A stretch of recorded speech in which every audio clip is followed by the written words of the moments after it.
salah satu sunnah yang kita pegang teguh adalah menghidupkan bulan Sya'ban dengan banyak-banyak melaksanakan puasa sunat.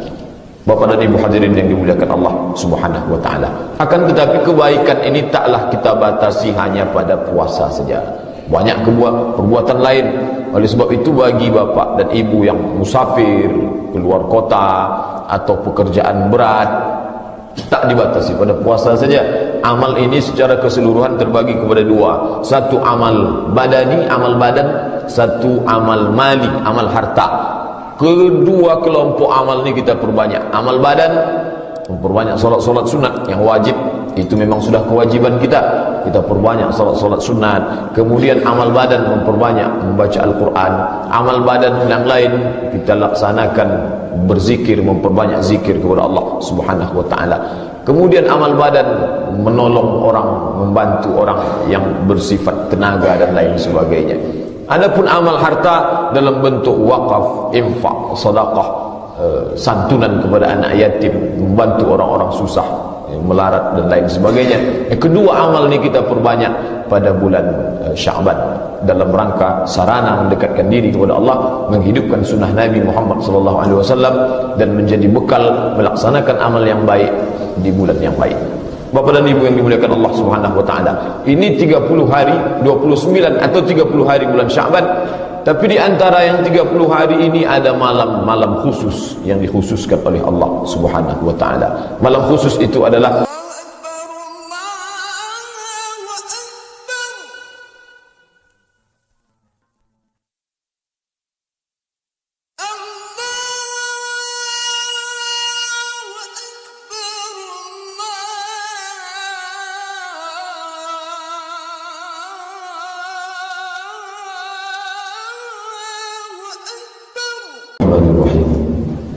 Assalamualaikum warahmatullahi wabarakatuh. Alhamdulillah, wassalatu wassalamu ala rasulillah Sayyidina wa maulana Muhammad ibn Abdullah wa ala alihi wa sahbihi wa man tabi'ahu wa wala. Subhanaka la ilma lana illa ma 'allamtana innaka antal alimul hakim. Rabbi shrah li sadri wa yassir li amri wa hlul 'uqdatam min lisani yafqahu qawli. Bapak, ibu-ibu, hadirin hadirat, orang tua saya, alim ulama cerdik pandai, tak dapat saya sebut satu persatu. Yang besar tak disebut gelar, yang kecil tak disebut nama. InsyaAllah kita ni semua hamba-hamba yang dimuliakan Allah Subhanahu wa ta'ala. Amin ya rabbal alamin.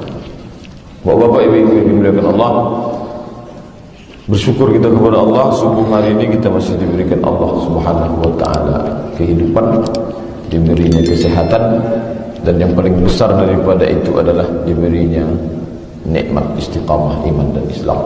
Sehingga ketika orang lain pada saat libur ini tidur pagi, menghabiskan waktu pada hal-hal yang tak dapat menyelamatkan di hadapan Allah Subhanahu wa taala, kita ringan kaki melangkah ke rumah Allah, mengkaji hadis-hadis Rasulullah. Salat subuh berjamaah, man shalla subha fi jama'atin, siapa yang salat subuh berjamaah, fa ka'annama qama al-laila kullah, seakan-akan melaksanakan qiyamul lail. Bersyukur kita kepada Allah dengan mengucapkan alhamdulillahirabbil alamin. Mudah-mudahan kita mendapatkan janji Allah dalam Al-Quran, la in syakartum la azidannakum. Kalau kamu bersyukur kata Allah, maka akan aku tambah nikmatku padamu. Kemudian berselawat kepada Rasulullah SAW dengan mengucapkan Allahumma salli ala sayyidina Muhammad wa ala ali Muhammad. Atau dalam bentuk lain, Allahumma salli ala sayyidina Muhammadin nabiyil ummi wa ala alihi wa sahbihi wasallim. Mudah-mudahan dengan memperbanyak salawat dalam kehidupan ini kita selalu diberikan istiqamah, dan ketika kita mati mendapat husnul khatimah, dan ketika menghadap Allah nanti kita mendapatkan syafaat kubra insyaallah. Amin ya rabbal alamin. Bapak, ibu-ibu yang dimuliakan Allah, subuh ini kita sudah sampai pada tanggal 3 Sya'ban. Lalu subuh ini kita akan mengkaji hadis-hadis yang berkaitan dengan bulan Sya'ban. Sya'ban terdiri dari 3 huruf, akar katanya 3 huruf, shin, ain, ba. Ada beberapa kata yang diambil dari 3 huruf ini. Sya'bun, Sya'ban, Syu'batun. Sya'bun artinya suku, masyarakat. Seorang laki-laki menikah dengan perempuan, lalu punya anak, anaknya menikah dengan orang lain, lalu punya cucu. Dari satu menjadi dua, menjadi tiga, menjadi empat, menjadi lima, bertebar banyak. Maka orang yang banyak ini disebut dengan sya'bun. Bentuk jamaknya syu'ubun. Kemudian kata yang diambil dari 3 huruf shin ain ba adalah syu'batun. Syu'batun artinya sebatang pohon kayu, lalu kemudian mengeluarkan cabang-cabang, mengeluarkan ranting-ranting, daun yang banyak. Cabang yang keluar dari batang itu disebut dengan syu'batun. Apa kaitannya dengan bulan Sya'ban? Maka menurut ulama salah satu maknanya adalah tasya'abat fihil barakah. Sebagaimana tumbuhnya cabang dari satu batang kayu, sebagaimana satu orang menjadi dua, menjadi tiga, menjadi empat, menjadi lima, menjadi banyak, begitulah keberkahan pada bulan Sya'ban ini bercabang-cabang. Begitulah banyaknya berkah pada bulan Sya'ban ini menjadi tersebar banyak. Jadi satu kata menjadi ranting, menjadi batang, menjadi cabang. Dari satu orang menjadi anak, menjadi cucu, menjadi menantu, menjadi masyarakat yang banyak. Begitulah keberkahan di bulan ini, demikian banyaknya. Hadis pertama disebutkan dalam kitab Sunan Nasa'i. Datanglah seorang sahabat Nabi bernama Usamah bin Zaid radhiyallahu anhu, datang menemui Nabi sallallahu alaihi wasallam. Lalu dia berkata kepada Nabi, "Ya Rasulullah, lam araka tasumu syahran minasy-syuhur ma tasumu fi Sya'ban." Wahai Rasulullah, saya tak pernah menengok engkau berpuasa di bulan-bulan lain sebanyak di bulan Sya'ban. Ada apa gerangan? Mengapa puasamu di bulan Sya'ban ini begitu banyak ya Rasulullah? Apa jawab Rasulullah SAW? Zaka syahrun yaghfulun nas anhu. Itulah bulan yang banyak dilupakan orang. Baina Rajab wa Ramadan. Bulan itu terletak di antara bulan Rajab dan bulan Ramadan. Banyak orang lupa bulan Rajab, bulan haram, bulan Ramadan, bulan mulia. Lalu di antara bulan haram dan bulan mulia ini ada satu bulan yang banyak dilupakan orang. Tapi Nabi Muhammad tak lupa kepada Allah Ta'ala. Di tempat posisi yang banyak terlupakan itu justru Nabi banyak berpuasa di sana. Mengapa Nabi banyak berpuasa di bulan Sya'ban? Salah satu alasannya apa kata Nabi sallallahu alaihi wasallam? Turfa'u fihi al-a'mal ila rabbil alamin. Pada bulan itu amal diangkat kepada Rabbil Alamin, Tuhan semesta alam, kepada Allah Subhanahu wa taala. Amal kita ini ada amal harian, ada amal tahunan. Amal harian diangkat pada hari Kamis. Ketika Nabi ditanya, "Ya Rasulullah, mengapa engkau puasa hari Kamis?" Kata Nabi sallallahu alaihi wasallam, "Turfa'u fihi al-a'mal." Pada hari Kamis itu amal diangkat. Wa uhibbu an turfa'a a'mali wa ana sha'im. Aku suka ketika amalku diangkat aku dalam keadaan berpuasa. Itu mingguan pada hari Kamis. Lalu ada tahunan 355 hari, maka Nabi berpuasa banyak di bulan Sya'ban. Salah satu alasannya Nabi sendiri menjawab ketika ditanya oleh Usamah bin Zaid. Kata Nabi sallallahu alaihi wasallam, turfa'u fihi al-a'mal. Pada bulan Sya'ban itu amal diangkat. Wa uhibbu an yurfa'a 'amali wa ana sha'im. Aku suka ketika amalku diangkat aku dalam keadaan berpuasa. Maka Nabi pun banyak melaksanakan puasa sunat di bulan Sya'ban. Apa hubungan amal diangkat dengan puasa? Mengapa Nabi suka amalnya diangkat ke hadapan Allah saat dia sedang berpuasa? Maka ketika amal itu diangkat dihadapkan ke hadapan Allah Subhanahu wa taala, Allah tanya malaikat, "Hai malaikat, ketika engkau angkat amal hambaku ini, hambaku itu sedang apa? Apa yang sedang dia lakukan?" Apa jawab malaikat? "Hambamu itu sedang berpuasa ya Allah." Mengapa Allah bertanya? Bukan berarti Allah tak tahu. Allah Maha tahu. Wa huwal alimul khabir. Allah Subhanahu wa taala Maha tahu atas segala sesuatu. Lalu mengapa Allah tanya malaikat? Allah ingin banggakan kita ke hadapan para malaikat. Seakan-akan Allah ingin mengatakan, hal malaikat, dulu ketika aku mau ciptakan manusia, kalian komplain, kalian tak setuju, kalian katakan, ataj'alu fiha man yufsidu fiha wa yasfiku dima. Ya Allah, untuk apa engkau ciptakan mereka? Mereka itu hanya akan berbuat kerusakan, hanya akan membunuh, saling bunuh-membunuh, wa yasfiku dima. Mereka hanya akan menumpahkan darah. Tapi tengok hari ini, bulan ini, ketika kalian mengangkat amal mereka dalam keadaan berpuasa. Mengapa puasa disebutkan? Mengapa tak salat? Mengapa tak haji? Karena puasa adalah salah satu di antara amal yang paling dicintai Allah Subhanahu wa taala. Sampai-sampai Allah nisbatkan puasa itu pada dirinya. Apa kata Allah Taala? As-shaumu li, puasa itu untukku, wa ana ajzi bihi, aku memberikan balasan untuknya. Biasanya Allah Taala kalau mau mengagungkan sesuatu, dia nisbatkan sesuatu itu pada dirinya. Maka Allah Taala nisbatkan as-shaumu li, puasa itu untukku, menunjukkan bahawa puasa adalah amal terbaik yang dipersembahkan seorang hamba kepada Allah Subhanahu wa taala. Bapak dan Ibu hadirin yang dimuliakan Allah Subhanahu wa taala, itu jawaban Nabi sendiri tentang alasan mengapa beliau banyak berpuasa sunat di bulan yang sedang kita jalani, yaitu bulan Sya'ban. Lalu bagaimana pula persaksian Aisyah? Kesaksian Aisyah, hadis ini disebutkan dalam dua kitab, Sahih Bukhari satu, Sahih Muslim satu. Kalau ada dalam Sahih Bukhari, ada dalam Sahih Muslim, sama-sama diriwayatkan oleh Aisyah, maka status hadis itu muttafaqun alaih, disepakati kesahihannya.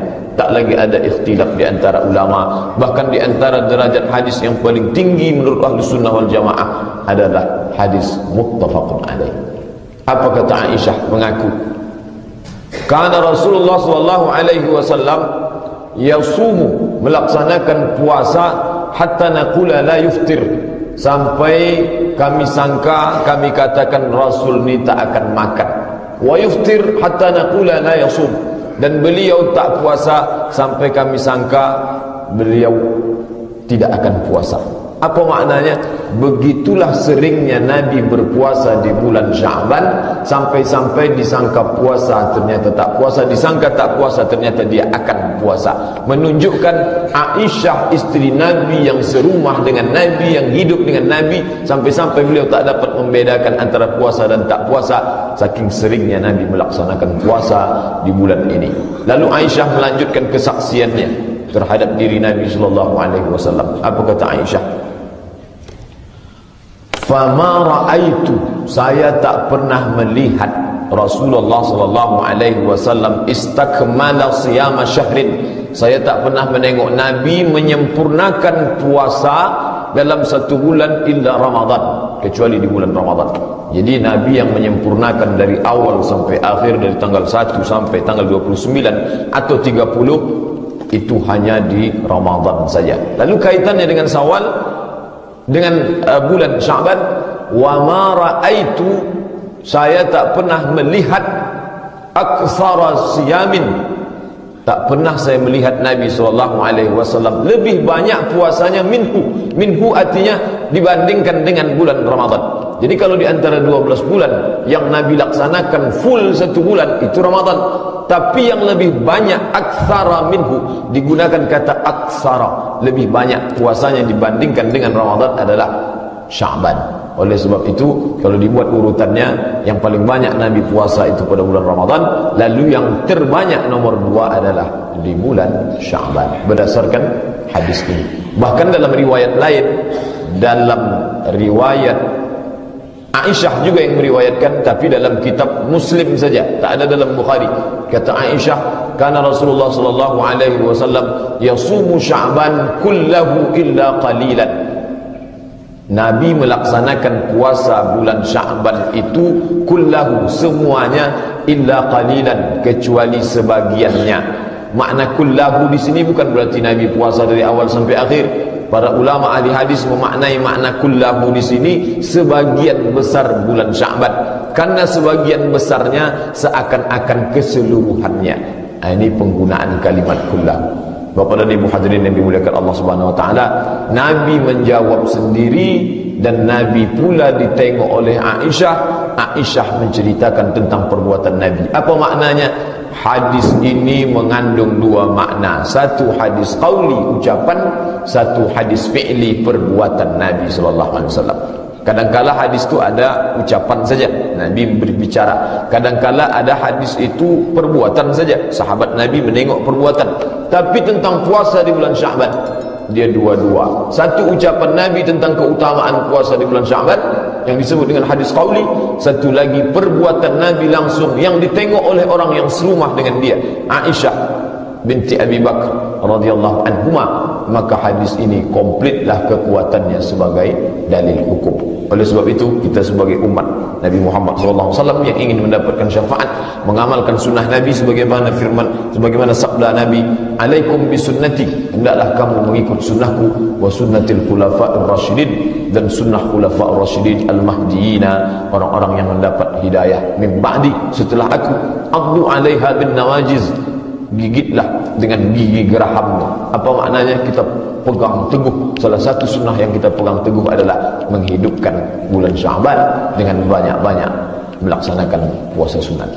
Bapak dan Ibu hadirin yang dimuliakan Allah Subhanahu wa taala. Akan tetapi kebaikan ini taklah kita batasi hanya pada puasa saja. Banyak perbuatan lain. Oleh sebab itu, bagi bapak dan ibu yang musafir, keluar kota atau pekerjaan berat, tak dibatasi pada puasa saja. Amal ini secara keseluruhan terbagi kepada dua. Satu amal badani, amal badan. Satu amal mali, amal harta. Kedua kelompok amal ini kita perbanyak. Amal badan, memperbanyak solat-solat sunat yang wajib, itu memang sudah kewajiban kita. Kita perbanyak solat-solat sunat. Kemudian amal badan, memperbanyak membaca Al-Quran. Amal badan yang lain kita laksanakan berzikir, memperbanyak zikir kepada Allah Subhanahu wa taala. Kemudian amal badan, menolong orang, membantu orang yang bersifat tenaga dan lain sebagainya.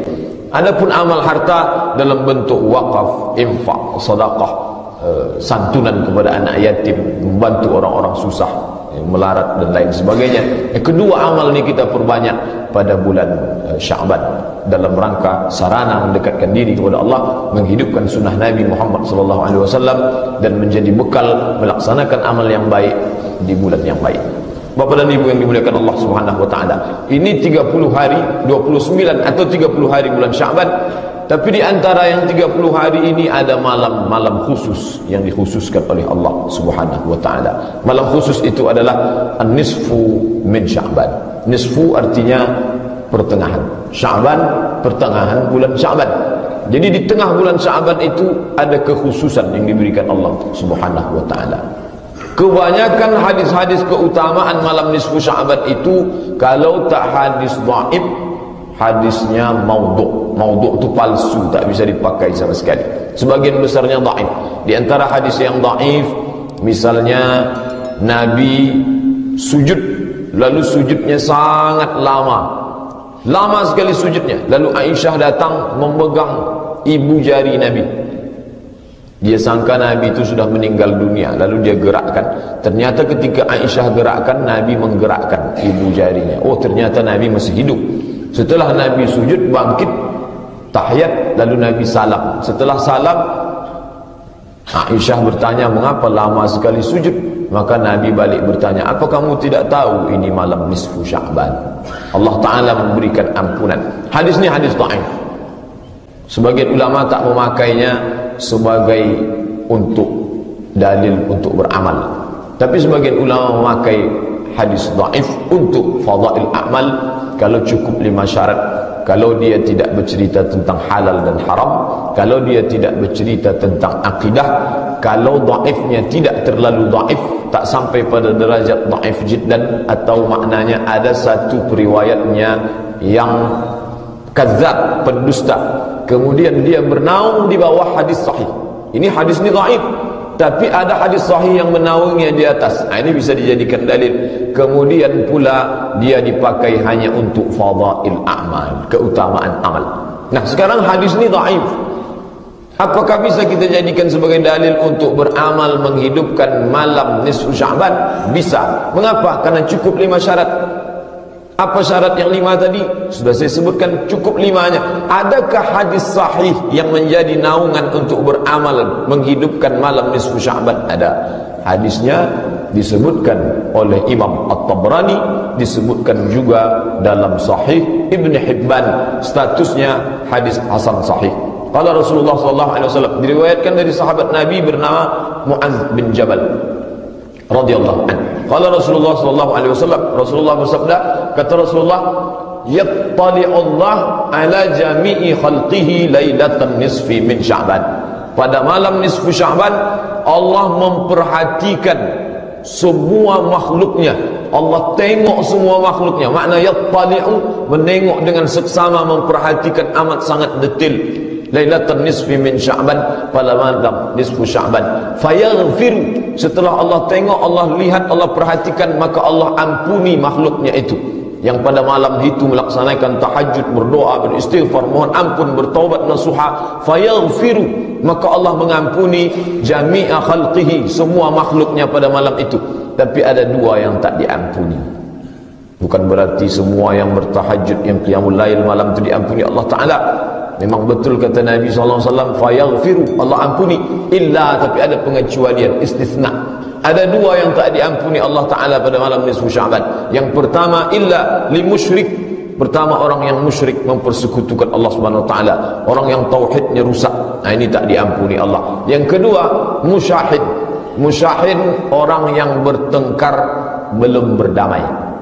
Oleh sebab itu masih ada kira-kira 11 malam lagi. Kalau ada kawan bermusuhan, kirim-kirim memanglah SMS, mohon maaf dari sekarang, supaya malam nisfu Sya'ban kita tahajud, berdoa, mohon ampun kepada Allah Subhanahu Wa Ta'ala.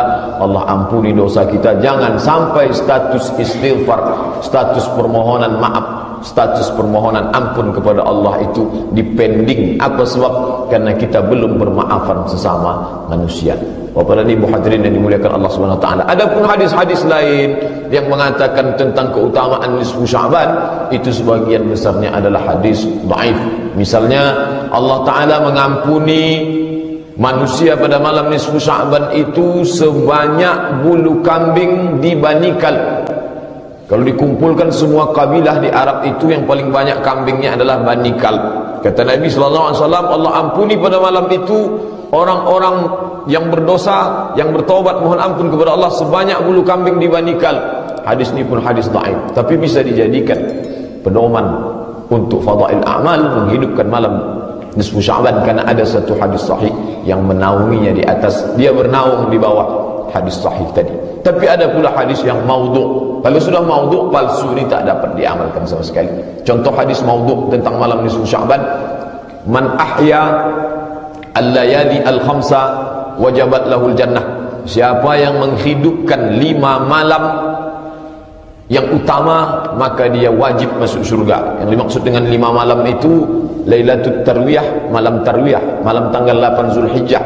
Lailat Arafah, malam Arafah, malam tanggal 9 Zulhijjah. Lailatul Nahar, malam Nahar, malam 10 Zulhijjah. Kemudian pada malam Id, Lailatul Fitri, malam Idul Fitri. Wa Lailatul Nisfi min Sya'ban, malam nisfu Sya'ban. 5 malam dihidupkan, wajib dia masuk surga. Hadis ini hadis palsu, tak boleh diamalkan, tak boleh diriwayatkan. Kalau meriwayatkan hadis palsu, maka kata Nabi, man kazzaba alayya muta'ammidan, siapa yang berdusta kepadaku secara sengaja, falyatabawwa maq'adahu minan nar, siapkanlah tempat duduknya dari api neraka. Na'udzubillah. Oleh sebab itu kita beramal hanya karena hadis sahih tadi saja, hadis hasan sahih. Adapun hadis dhaif itu hanya sebagai fadail amal saja. Kemudian yang berkaitan pula dengan malam nisfu Sya'ban ini, mungkin ada bapak ibu dengar dari ustaz atau dibaca di buku yang mengajarkan tentang salat malam nisfu Sya'ban sebanyak 100 rakaat. Ini disebutkan dalam 2 kitab. Satu namanya kitab Qut al-Qulub. Qut artinya makanan, qulub hati, makanan hati. Pengarangnya Abu Talib al-Makki. Kemudian ada pula dalam kitab Ihya Ulumuddin karya Imam Al-Ghazali. Dalam 2 kitab ini disebutkan tentang salat malam nisfu Sya'ban sebanyak 100 rakaat.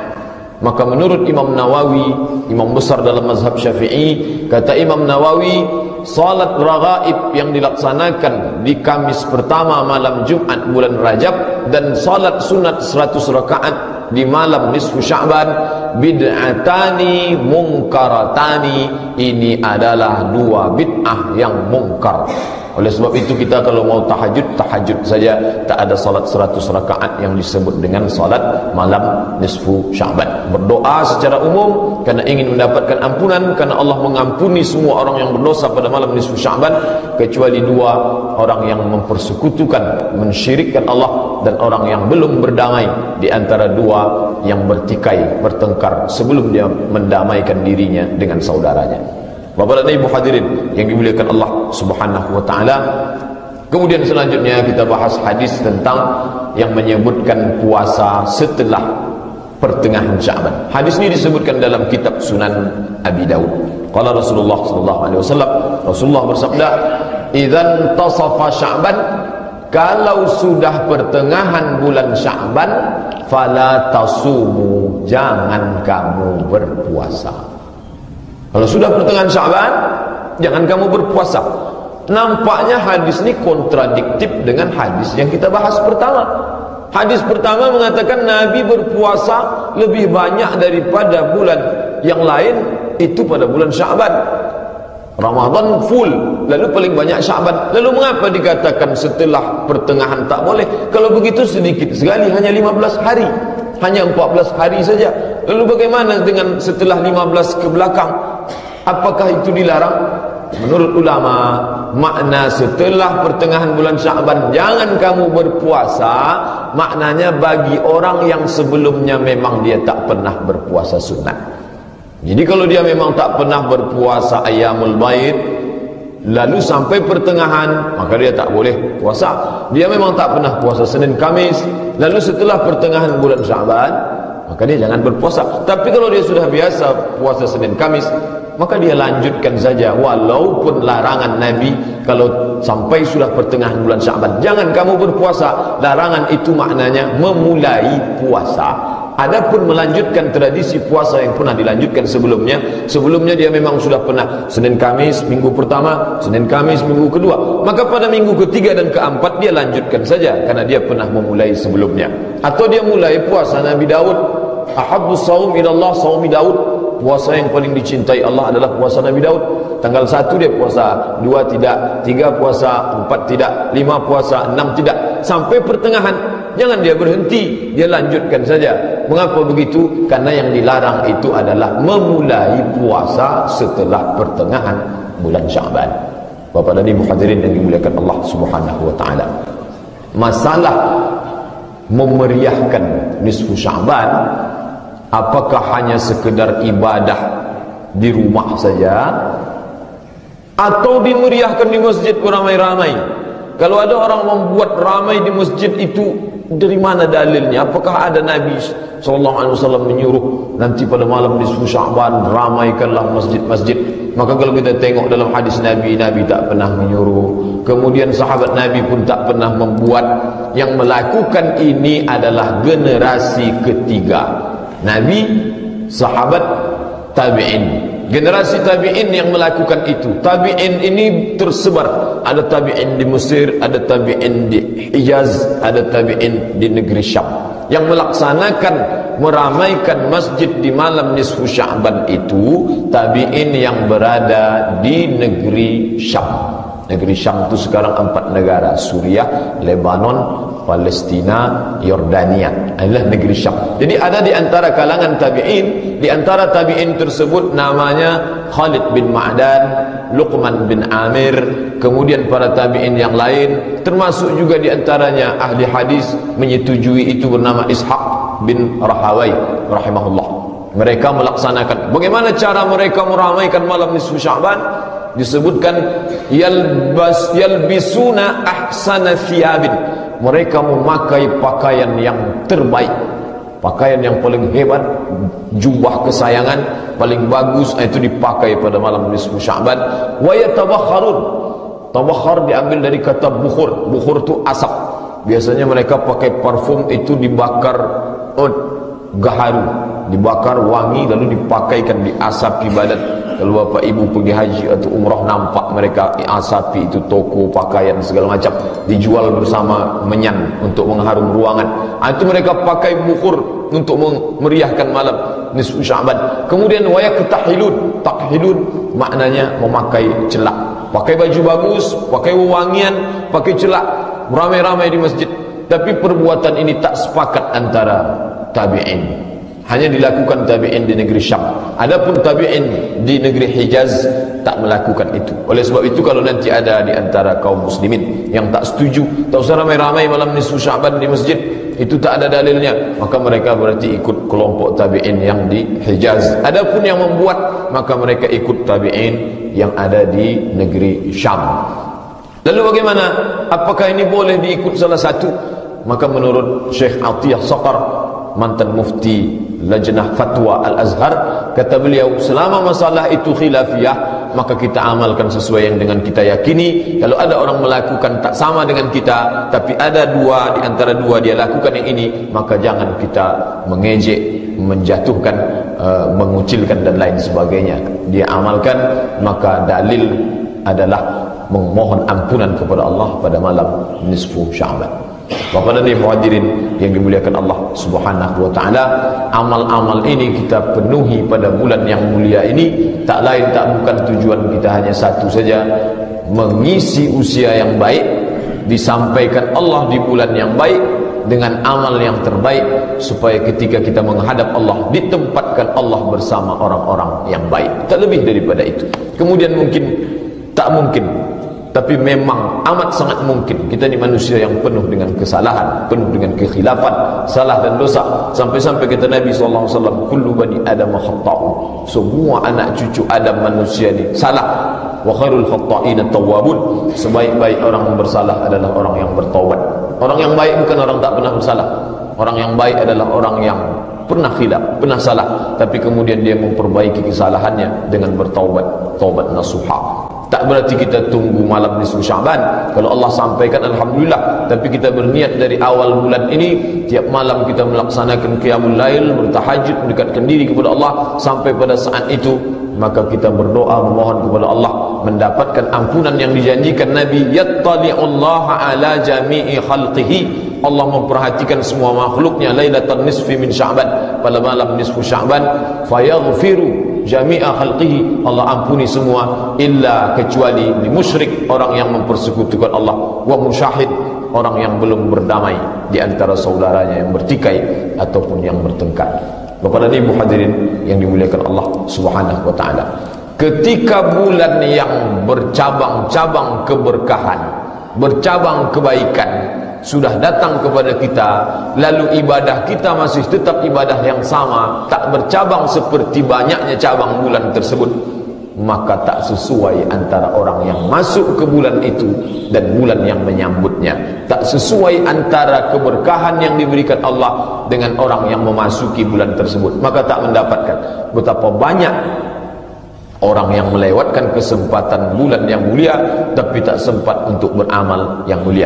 Oleh sebab itu, kalau Allah sampaikan usia kita ke bulan ini, dalam satu doa Nabi, hadis ini hadis dhaif, tapi doa ini bisa dipakai untuk keutamaan amal. Allahumma barik lana fi Rajab wa Sya'ban, ya Allah berikan berkah kepada kami di bulan Rajab dan Sya'ban. Wa ballighna Ramadan, sampaikan kami ke bulan Ramadan. Apa maknanya? Di antara makna yang tersirat di balik pengagungan Nabi melaksanakan banyak amal di bulan Sya'ban ini adalah supaya mempersiapkan diri. Jadi menyambut Ramadan itu bukan besok Ramadan lalu hari ini melaksanakan ritual segala macam, tak, tapi jauh sebelumnya, dari mulai Rajab masuk kepada Sya'ban. Di Sya'ban inilah Nabi paling banyak berpuasa. Seperti yang telah saya jelaskan di awal kaji tadi, itu menunjukkan bahawa persiapan untuk memasuki bulan yang mulia itu sudah dimulai sejak jauh-jauh dari 2 bulan sebelumnya. Bapak dan Ibu yang dimuliakan Allah, insyaAllah 27 hari Sya'ban ini kita isi dengan berpuasa sunat, membaca Al-Quran, memperbanyak zikir, berinfak dan sedekah, banyak santunan kepada fakir miskin, anak-anak yatim. InsyaAllah itu akan menjadi amal baik buat kita. Orang lain yang menengok perbuatan kita itu lalu terinspirasi dia dengan kita, dia pula beramal, maka kita pun mendapatkan bagian dari amal tersebut. Sebagaimana janji Nabi, man sanna fil islami sunnatan hasanatan, siapa yang melaksanakan tradisi yang baik, falahu ajruha, dia dapat balasan pahalanya, wa ajru man amila biha, dan dia dapat balasan pahala orang yang melakukannya, min ghairi an yanqusa min ujurihim syai'un, tanpa mengurangi pahala orang yang melakukan tersebut syai'un, walau sedikit pun. Itu yang kita inginkan. bahwa kita beramal tak hanya kita memperoleh hasil dari amal kita saja, tapi amal orang lain yang terinspirasi karena perbuatan baik kita pun kita ikut mendapatkannya. Bapak dan Ibu hadirin yang dimuliakan Allah Subhanahu wa taala, itulah beberapa hadis yang dapat saya sampaikan pada subuh kali ini berkaitan dengan bulan Syaban.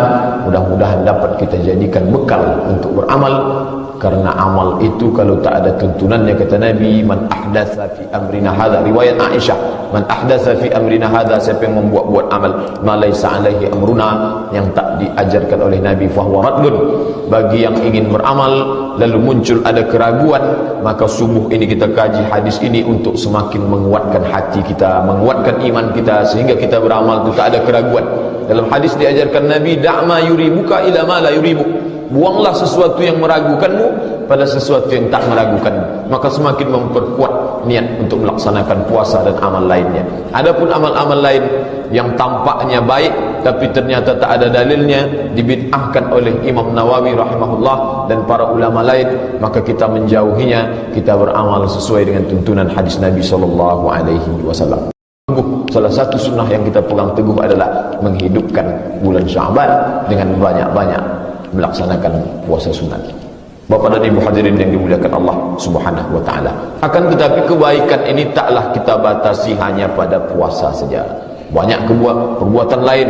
Oleh sebab itu, bagi bapak dan ibu yang musafir, keluar kota atau pekerjaan berat, tak dibatasi pada puasa saja. Amal ini secara keseluruhan terbagi kepada dua. Satu amal badani, amal badan. Satu amal mali, amal harta. Kedua kelompok amal ini kita perbanyak. Amal badan, memperbanyak solat-solat sunat yang wajib, itu memang sudah kewajiban kita, kita perbanyak solat-solat sunat. Kemudian amal badan, memperbanyak membaca Al-Quran. Amal badan yang lain kita laksanakan berzikir, memperbanyak zikir kepada Allah Subhanahu wa taala. Kemudian amal badan, menolong orang, membantu orang yang bersifat tenaga dan lain sebagainya. Adapun amal harta dalam bentuk wakaf, infak, sedekah, santunan kepada anak yatim, membantu orang-orang susah, melarat dan lain sebagainya. Kedua amal ini kita perbanyak pada bulan Syaban dalam rangka sarana mendekatkan diri kepada Allah, menghidupkan sunnah Nabi Muhammad SAW, dan menjadi bekal melaksanakan amal yang baik di bulan yang baik. Bapak dan Ibu yang dimuliakan Allah Subhanahu wa taala, ini 30 hari, 29 atau 30 hari bulan Syaban.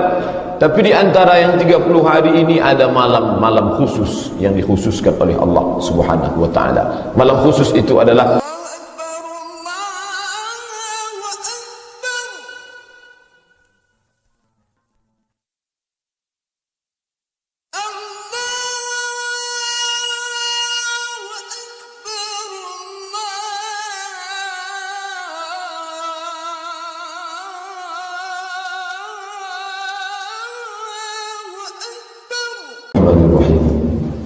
Assalamualaikum warahmatullahi wabarakatuh.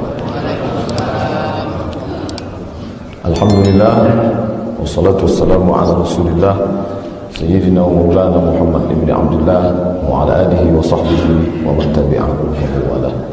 Subhanaka la ilma lana illa ma 'allamtana innaka antal alimul hakim. Rabbi shrah li sadri wa yassir li amri wa hlul 'uqdatam min lisani yafqahu qawli. Bapak, ibu-ibu, hadirin hadirat, orang tua saya, alim ulama cerdik pandai, tak dapat saya sebut satu persatu. Yang besar tak disebut gelar, yang kecil tak disebut nama. InsyaAllah kita ini semua hamba-hamba yang dimuliakan Allah Subhanahu wa ta'ala. Amin ya rabbal alamin. Bapak-bapak, ibu-ibu yang dimuliakan Allah, bersyukur kita kepada Allah, subuh hari ini kita masih diberikan Allah Subhanahu wa ta'ala kehidupan, diberinya kesehatan, dan yang paling besar daripada itu adalah diberinya nikmat istiqamah iman dan Islam. Sehingga ketika orang lain pada saat libur ini tidur pagi, menghabiskan waktu pada hal-hal yang tak dapat menyelamatkan di hadapan Allah Subhanahu wa taala, kita ringan kaki melangkah ke rumah Allah, mengkaji hadis-hadis Rasulullah. Salat subuh berjamaah, man shalla subha fi jama'atin, siapa yang salat subuh berjamaah, faka'annama qama al-laila kullah, seakan-akan melaksanakan qiyamul lail. Bersyukur kita kepada Allah dengan mengucapkan alhamdulillah rabbil alamin. Mudah-mudahan kita mendapatkan janji Allah dalam Al-Quran, la in syakartum la azidannakum. Kalau kamu bersyukur kata Allah, maka akan aku tambah nikmatku padamu. Kemudian berselawat kepada Rasulullah SAW dengan mengucapkan Allahumma shalli ala sayyidina Muhammad wa ala ali Muhammad. Atau dalam bentuk lain, Allahumma shalli ala sayyidina Muhammadin nabiyil ummi wa ala alihi wa sahbihi wasallim. Mudah-mudahan dengan memperbanyak salawat dalam kehidupan ini kita selalu diberikan istiqamah, dan ketika kita mati mendapat husnul khatimah, dan ketika menghadap Allah nanti kita mendapatkan syafaat kubra insyaallah. Amin ya rabbal alamin. Bapak-bapak, ibu-ibu yang dimuliakan Allah, subuh ini kita sudah sampai pada tanggal 3 Sya'ban. Lalu subuh ini kita akan mengkaji hadis-hadis yang berkaitan dengan bulan Sya'ban. Sya'ban terdiri dari 3 huruf, akar katanya 3 huruf, shin, ain, ba. Ada beberapa kata yang diambil dari 3 huruf ini. Sya'bun, Sya'ban, Syu'batun. Sya'bun artinya suku, masyarakat. Seorang laki-laki menikah dengan perempuan, lalu punya anak, anaknya menikah dengan orang lain, lalu punya cucu. Dari 1 menjadi 2, menjadi 3, menjadi 4, menjadi 5, bertebar banyak. Maka orang yang banyak ini disebut dengan sya'bun. Bentuk jamaknya syu'ubun. Kemudian kata yang diambil dari 3 huruf shin ain ba adalah syu'batun. Syu'batun artinya sebatang pohon kayu, lalu kemudian mengeluarkan cabang-cabang, mengeluarkan ranting-ranting, daun yang banyak. Cabang yang keluar dari batang itu disebut dengan syu'batun. Apa kaitannya dengan bulan Sya'ban? Maka menurut ulama salah satu maknanya adalah tasya'abat fihil barakah. Sebagaimana tumbuhnya cabang dari satu batang kayu, sebagaimana satu orang menjadi 2, menjadi 3, menjadi 4, menjadi 5, menjadi banyak, begitulah keberkahan pada bulan Sya'ban ini bercabang-cabang. Begitulah banyaknya berkah pada bulan Sya'ban ini menjadi tersebar banyak. Jadi satu kata menjadi ranting, menjadi batang, menjadi cabang. Dari satu orang menjadi anak, menjadi cucu, menjadi menantu, menjadi masyarakat yang banyak. Begitulah keberkahan di bulan ini, demikian banyaknya. Hadis pertama disebutkan dalam kitab Sunan Nasa'i. Datanglah seorang sahabat Nabi bernama Usamah bin Zaid radhiyallahu anhu, datang menemui Nabi sallallahu alaihi wasallam.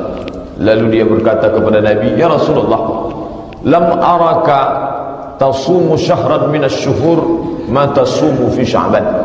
Wahai Rasulullah, saya tak pernah menengok engkau berpuasa di bulan-bulan lain sebanyak di bulan Sya'ban. Ada apa gerangan? Mengapa puasamu di bulan Sya'ban ini begitu banyak ya Rasulullah?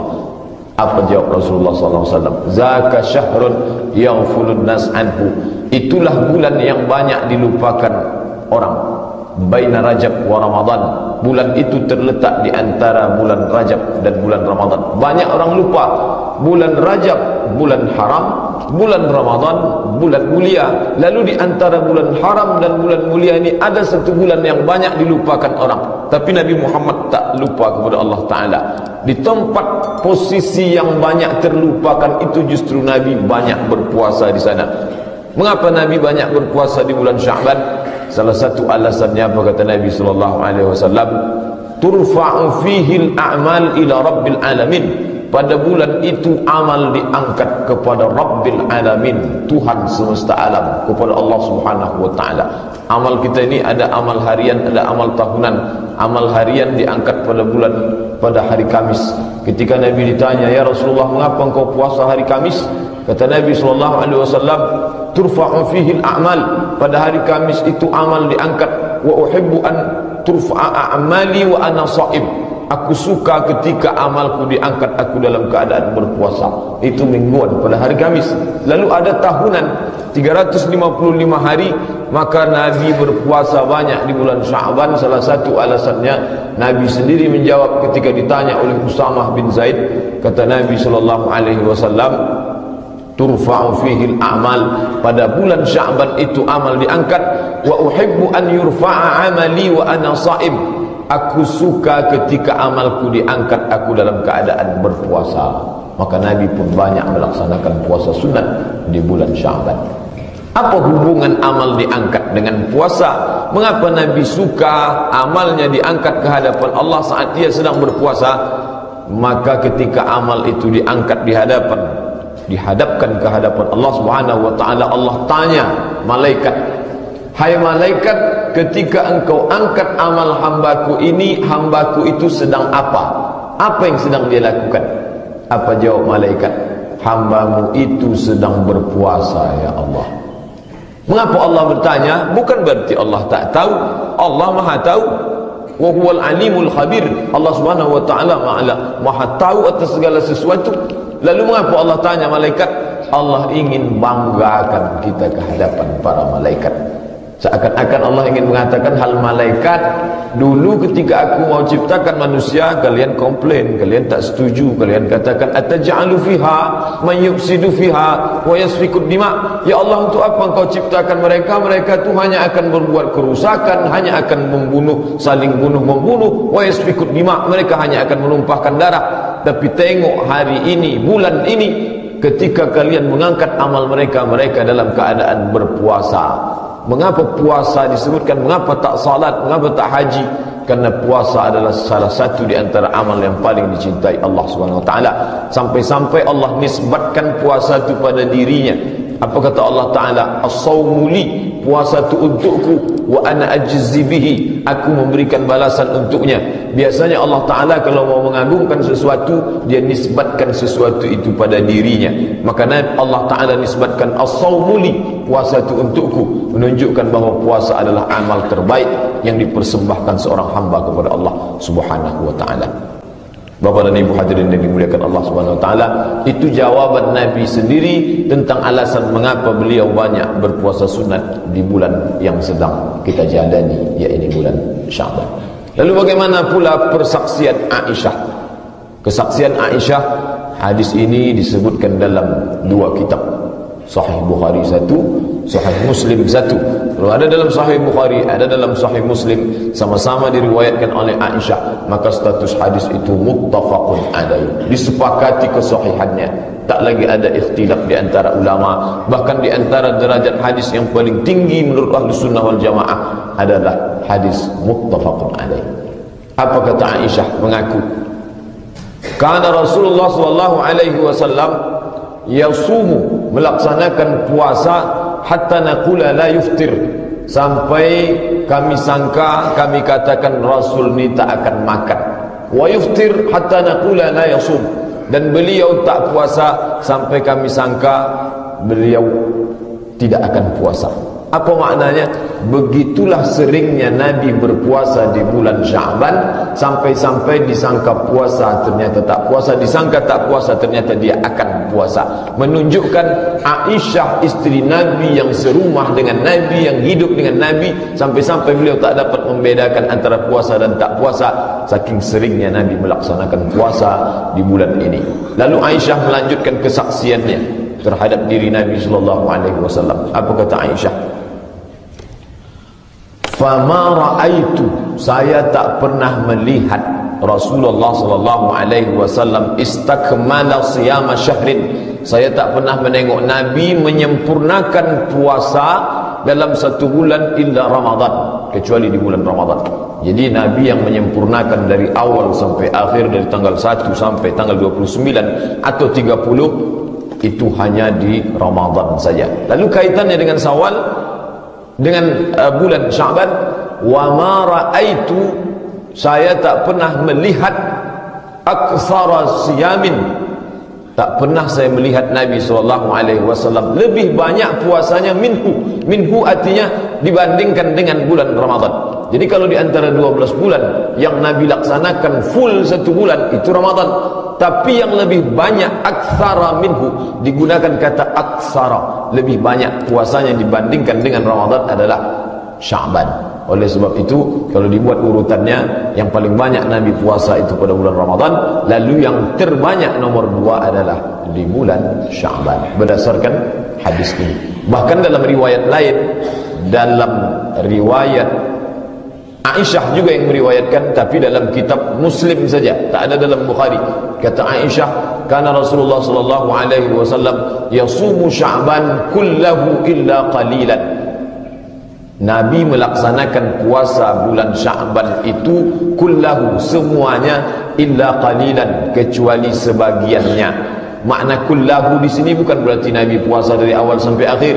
Para ulama ahli hadis memaknai makna kullahu di sini sebagian besar bulan Sya'ban, karena sebagian besarnya seakan-akan keseluruhannya.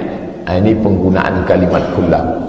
Bapak dan Ibu hadirin yang dimuliakan Allah Subhanahu wa taala, Nabi menjawab sendiri dan Nabi pula ditengok oleh Aisyah. Aisyah menceritakan tentang perbuatan Nabi. Apa maknanya? Hadis ini mengandung dua makna. Satu hadis qauli, ucapan, satu hadis fi'li, perbuatan Nabi sallallahu alaihi wasallam. Kadangkala hadis itu ada ucapan saja, Nabi berbicara. Kadangkala ada hadis itu perbuatan saja, sahabat Nabi menengok perbuatan.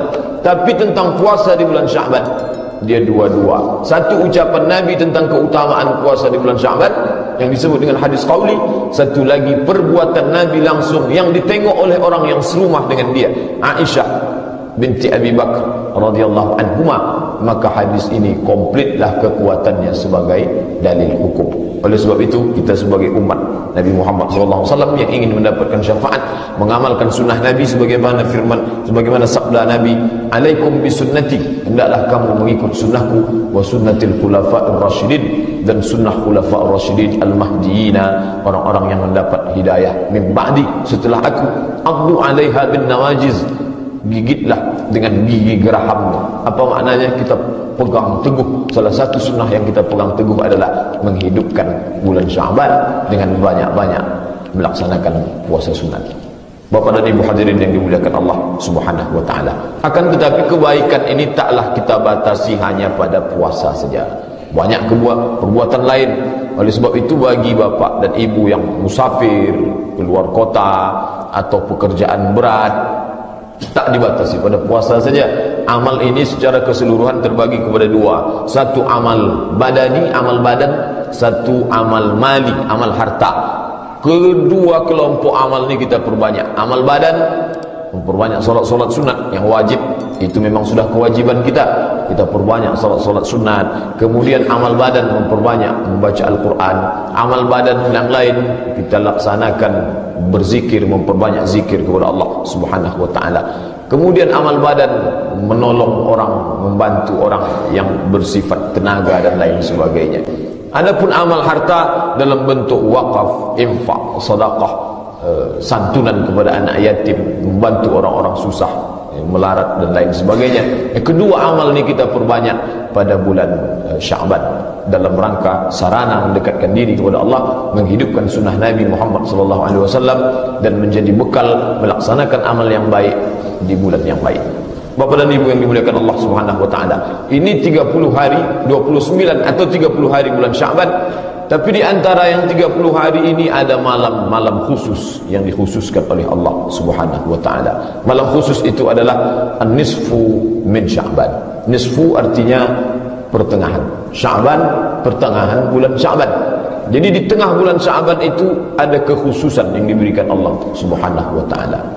Kebanyakan hadis-hadis keutamaan malam nisfu Sya'ban itu, kalau tak hadis dhaif, hadisnya maudhu'. Maudhu' itu palsu, tak bisa dipakai sama sekali. Sebagian besarnya dhaif.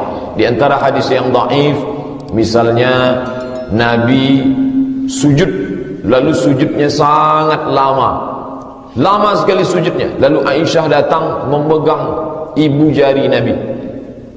Dia sangka Nabi itu sudah meninggal dunia, lalu dia gerakkan. Ternyata ketika Aisyah gerakkan, Nabi menggerakkan ibu jarinya. Oh, ternyata Nabi masih hidup. Setelah Nabi sujud, bangkit, tahiyat, lalu Nabi salam. Setelah salam, Aisyah bertanya, mengapa lama sekali sujud? Maka Nabi balik bertanya, apa kamu tidak tahu ini malam nisfu Sya'ban? Allah Ta'ala memberikan ampunan. Hadis ini hadis dhaif.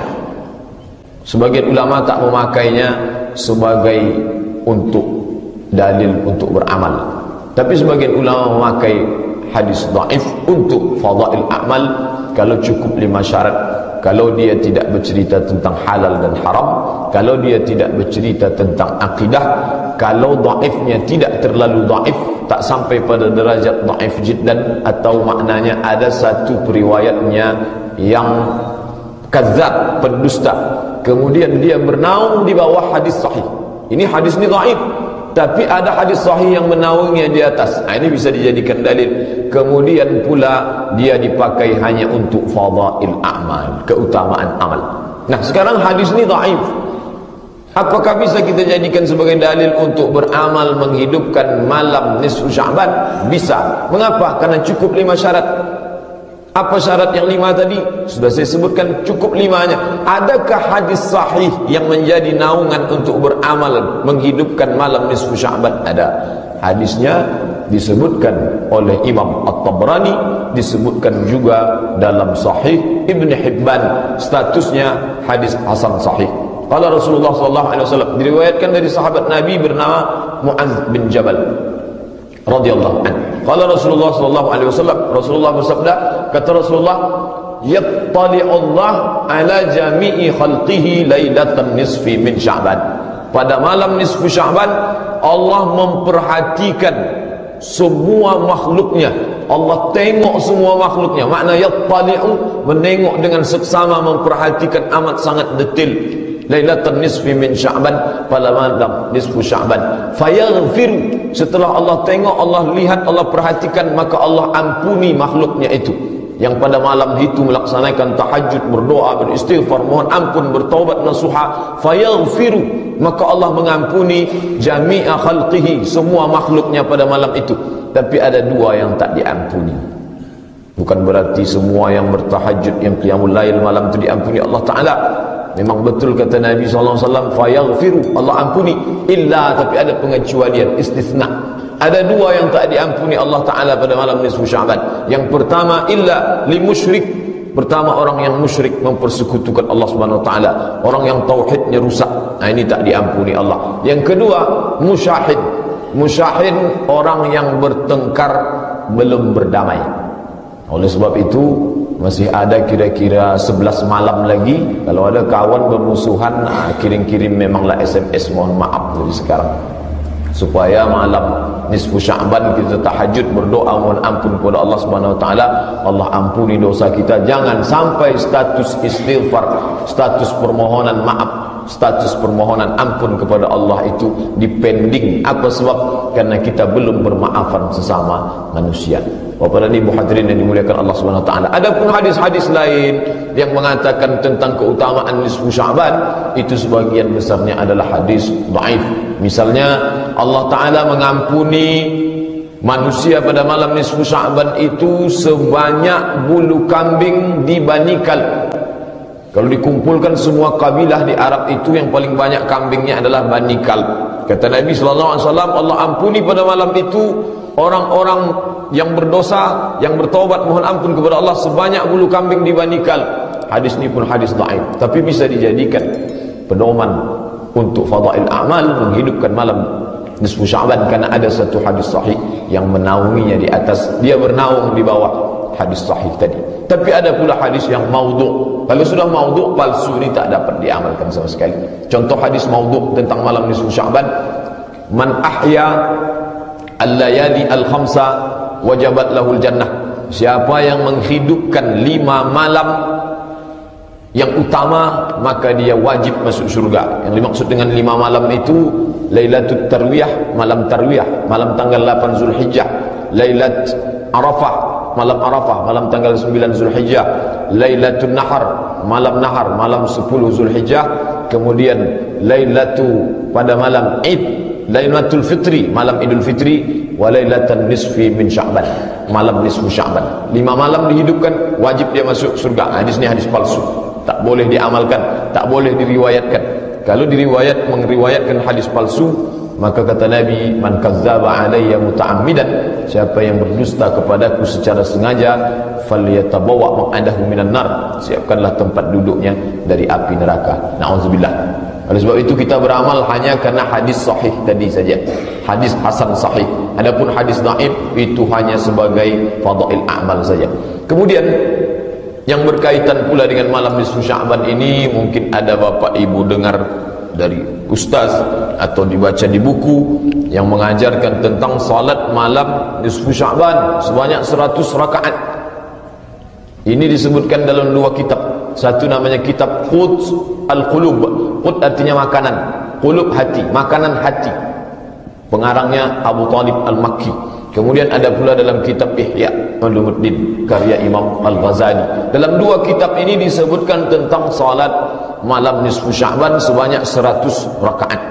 Maka menurut Imam Nawawi, imam besar dalam mazhab Syafi'i, kata Imam Nawawi, salat raghaib yang dilaksanakan di Kamis pertama malam Jumat bulan Rajab dan salat sunat 100 rakaat di malam nisfu Sya'ban bid'atani munkaratani, ini adalah dua bid'ah yang mungkar. Oleh sebab itu kita kalau mau tahajud saja, tak ada salat 100 rakaat yang disebut dengan salat malam nisfu Sya'ban. Berdoa secara umum kerana ingin mendapatkan ampunan, kerana Allah mengampuni semua orang yang berdosa pada malam nisfu Sya'ban, kecuali dua orang yang mempersekutukan, mensyirikkan Allah, dan orang yang belum berdamai di antara dua yang bertikai, bertengkar sebelum dia mendamaikan dirinya dengan saudaranya. Bapak dan Ibu hadirin yang dimuliakan Allah Subhanahu wa taala. Kemudian selanjutnya kita bahas hadis tentang yang menyebutkan puasa setelah pertengahan Sya'ban. Hadis ini disebutkan dalam kitab Sunan Abi Daud. Qala Rasulullah sallallahu alaihi wasallam, Rasulullah bersabda, "Idzan tasafa Sya'ban", kalau sudah pertengahan bulan Sya'ban, fala tasumu, jangan kamu berpuasa. Kalau sudah pertengahan Sya'ban, jangan kamu berpuasa. Nampaknya hadis ini kontradiktif dengan hadis yang kita bahas pertama. Hadis pertama mengatakan Nabi berpuasa lebih banyak daripada bulan yang lain, itu pada bulan Sya'ban.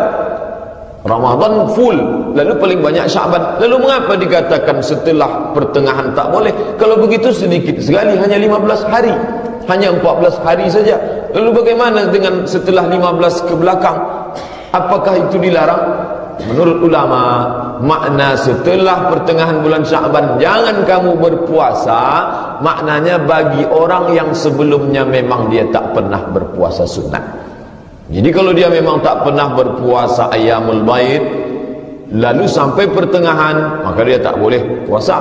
Dia memang tak pernah puasa Senin Kamis, lalu setelah pertengahan bulan Sya'ban, maka dia jangan berpuasa. Tapi kalau dia sudah biasa puasa Senin Kamis, maka dia lanjutkan saja, walaupun larangan Nabi kalau sampai sudah pertengahan bulan Sya'ban jangan kamu berpuasa. Larangan itu maknanya memulai puasa. Adapun melanjutkan tradisi puasa yang pernah dilanjutkan sebelumnya dia memang sudah pernah Senin Kamis minggu pertama, Senin Kamis minggu kedua, maka pada minggu ketiga dan keempat dia lanjutkan saja karena dia pernah memulai sebelumnya.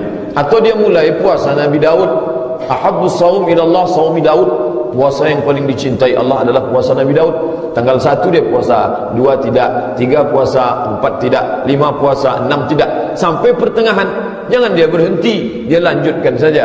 Mengapa begitu? Karena yang dilarang itu adalah memulai puasa setelah pertengahan bulan Sya'ban. Bapak dan Ibu hadirin yang dimuliakan Allah Subhanahu wa taala. Masalah memeriahkan nisfu Sya'ban, apakah hanya sekedar ibadah di rumah saja atau dimeriahkan di masjid beramai-ramai? Kalau ada orang membuat ramai di masjid itu, dari mana dalilnya? Apakah ada Nabi SAW menyuruh nanti pada malam nisfu Sya'ban ramaikanlah masjid-masjid? Maka kalau kita tengok dalam hadis Nabi, Nabi tak pernah menyuruh. Kemudian sahabat Nabi pun tak pernah membuat. Yang melakukan ini adalah generasi ketiga Nabi, sahabat, tabi'in. Generasi tabi'in yang melakukan itu. Tabi'in ini tersebar. Ada tabi'in di Mesir, ada tabi'in di Hijaz, ada tabi'in di negeri Syam. Yang melaksanakan meramaikan masjid di malam nisfu Sya'ban itu tabi'in yang berada di negeri Syam. Negeri Syam itu sekarang 4 negara: Suriah, Lebanon, Palestina, Yordania, adalah negeri Syam. Jadi ada di antara kalangan tabi'in, di antara tabi'in tersebut namanya Khalid bin Ma'dan, Luqman bin Amir, kemudian para tabi'in yang lain, termasuk juga di antaranya ahli hadis menyetujui itu bernama Ishaq bin Rahawai rahimahullah. Mereka melaksanakan. Bagaimana cara mereka meramaikan malam nisfu Sya'ban? Disebutkan yalbisuna ahsana thiyabin. Mereka memakai pakaian yang terbaik, pakaian yang paling hebat, jubah kesayangan paling bagus, itu dipakai pada malam nisfu Sya'ban. Wa yatabakharun. Tabakhar diambil dari kata bukhur. Bukhur itu asap. Biasanya mereka pakai parfum itu dibakar gaharu, dibakar wangi lalu dipakaikan, diasapi badan. Kalau bapak ibu pergi haji atau umrah nampak mereka asapi itu toko pakaian segala macam, dijual bersama menyan untuk mengharum ruangan. Itu mereka pakai bukhur untuk memeriahkan malam nisfu Sya'ban. Kemudian waya ketahilun. Tahilun maknanya memakai celak, pakai baju bagus, pakai wewangian, pakai celak, ramai-ramai di masjid. Tapi perbuatan ini tak sepakat antara tabi'in. Hanya dilakukan tabi'in di negeri Syam. Adapun tabi'in di negeri Hijaz tak melakukan itu. Oleh sebab itu kalau nanti ada di antara kaum muslimin yang tak setuju, tak usah ramai-ramai malam nisfu Sya'ban di masjid, itu tak ada dalilnya, maka mereka berarti ikut kelompok tabi'in yang di Hijaz. Adapun yang membuat, maka mereka ikut tabi'in yang ada di negeri Syam. Lalu bagaimana? Apakah ini boleh diikut salah satu? Maka menurut Syekh Atiyah Saqar, mantan mufti Lajnah Fatwa Al-Azhar, kata beliau, selama masalah itu khilafiyah, maka kita amalkan sesuai yang dengan kita yakini. Kalau ada orang melakukan tak sama dengan kita, tapi ada dua di antara dua dia lakukan yang ini, maka jangan kita mengejek, menjatuhkan, mengucilkan dan lain sebagainya. Dia amalkan, maka dalil adalah memohon ampunan kepada Allah pada malam nisfu Sya'ban. Bapak dan Ibu hadirin yang dimuliakan Allah Subhanahu wa taala, amal-amal ini kita penuhi pada bulan yang mulia ini, tak lain tak bukan tujuan kita hanya satu saja, mengisi usia yang baik, disampaikan Allah di bulan yang baik dengan amal yang terbaik, supaya ketika kita menghadap Allah, ditempatkan Allah bersama orang-orang yang baik. Tak lebih daripada itu. Kemudian mungkin, tak mungkin, tapi memang amat sangat mungkin kita ni manusia yang penuh dengan kesalahan, penuh dengan kekhilafan, salah dan dosa. Sampai-sampai kata Nabi SAW, kullu bani Adam khata'un. Semua anak cucu Adam manusia ni salah. Wa khairul khata'in at-tawwabun. Sebaik-baik orang yang bersalah adalah orang yang bertaubat. Orang yang baik bukan orang tak pernah bersalah. Orang yang baik adalah orang yang pernah khilaf, pernah salah, tapi kemudian dia memperbaiki kesalahannya dengan bertaubat, taubat nasuha. Tak berarti kita tunggu malam nisfu Sya'ban. Kalau Allah sampaikan, alhamdulillah. Tapi kita berniat dari awal bulan ini, tiap malam kita melaksanakan qiyamul lail, bertahajud, mendekatkan diri kepada Allah. Sampai pada saat itu, maka kita berdoa memohon kepada Allah mendapatkan ampunan yang dijanjikan Nabi, yattali'ullaha ala jami'i khalqihi. Allah memperhatikan semua makhluknya lailatan nisfi min Sya'ban, pada malam nisfu Sya'ban, fayaghfiru jami'a khalqihi. Allah ampuni semua, illa kecuali di musyrik, orang yang mempersekutukan Allah, wa musyahid, orang yang belum berdamai di antara saudaranya yang bertikai ataupun yang bertengkar. Bapak dan Ibu hadirin yang dimuliakan Allah Subhanahu wa taala, ketika bulan yang bercabang-cabang keberkahan, bercabang kebaikan sudah datang kepada kita, lalu ibadah kita masih tetap ibadah yang sama, tak bercabang seperti banyaknya cabang bulan tersebut, maka tak sesuai antara orang yang masuk ke bulan itu dan bulan yang menyambutnya. Tak sesuai antara keberkahan yang diberikan Allah dengan orang yang memasuki bulan tersebut, maka tak mendapatkan. Betapa banyak orang yang melewatkan kesempatan bulan yang mulia, tapi tak sempat untuk beramal yang mulia. Oleh sebab itu, kalau Allah sampaikan usia kita ke bulan ini, dalam satu doa Nabi, hadis ini hadis dhaif, tapi doa ini bisa dipakai untuk keutamaan amal. Allahumma barik lana fi Rajab wa Sya'ban. Ya Allah, berikan berkah kepada kami di bulan Rajab dan Sya'ban. Wa balighna Ramadan, sampaikan kami ke bulan Ramadan. Apa maknanya? Di antara makna yang tersirat di balik pengagungan Nabi melaksanakan banyak amal di bulan Sya'ban ini adalah supaya mempersiapkan diri Jadi menyambut Ramadan itu bukan besok Ramadan lalu hari ini melaksanakan ritual segala macam, tak, tapi jauh sebelumnya, dari mulai Rajab masuk kepada Sya'ban. Di Sya'ban inilah Nabi paling banyak berpuasa, seperti yang telah saya jelaskan di awal kaji tadi. Itu menunjukkan bahawa persiapan untuk memasuki bulan yang mulia itu sudah dimulai sejak jauh-jauh dari 2 bulan sebelumnya. Bapak dan Ibu yang dimuliakan Allah, insyaAllah 27 hari Sya'ban ini kita isi dengan berpuasa sunat, membaca Al-Quran, memperbanyak zikir, berinfak dan sedekah, banyak santunan kepada fakir miskin, anak-anak yatim. InsyaAllah itu akan menjadi amal baik buat kita. Orang lain yang menengok perbuatan kita itu lalu terinspirasi dia dengan kita, dia pula beramal, maka kita pun mendapatkan bagian dari amal tersebut. Sebagaimana janji Nabi, man sanna fil islami sunnatan hasanatan, siapa yang melaksanakan tradisi yang baik, falahu ajruha, dia dapat balasan pahalanya, wa ajru man amila biha, dan dia dapat balasan pahala orang yang melakukannya, min ghairi an yanqusa min ujurihim syai'un, tanpa mengurangi pahala orang yang melakukan tersebut syai'un, walau sedikit pun. Itu yang kita inginkan, bahawa kita beramal tak hanya kita memperoleh hasil dari amal kita saja, tapi amal orang lain yang terinspirasi kerana perbuatan baik kita pun kita ikut mendapatkannya. Bapak dan Ibu hadirin yang dimuliakan Allah Subhanahu wa taala, itulah beberapa hadis yang dapat saya sampaikan pada subuh kali ini berkaitan dengan bulan Sya'ban.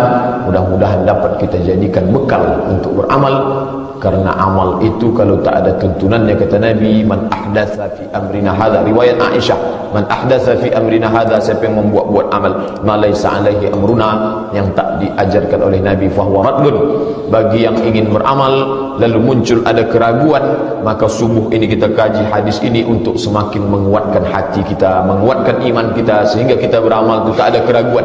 Dalam hadis diajarkan Nabi, da'ma yuribuka ila ma la yuribuk, buanglah sesuatu yang meragukanmu pada sesuatu yang tak meragukanmu, maka semakin memperkuat niat untuk melaksanakan puasa dan amal lainnya. Adapun amal-amal lain yang tampaknya baik tapi ternyata tak ada dalilnya, dibid'ahkan oleh Imam Nawawi rahimahullah dan para ulama lain, maka kita menjauhinya, kita beramal sesuai dengan tuntunan hadis Nabi sallallahu alaihi wasallam. Salah satu sunnah yang kita pegang teguh adalah menghidupkan bulan Sya'ban dengan banyak-banyak melaksanakan puasa sunat.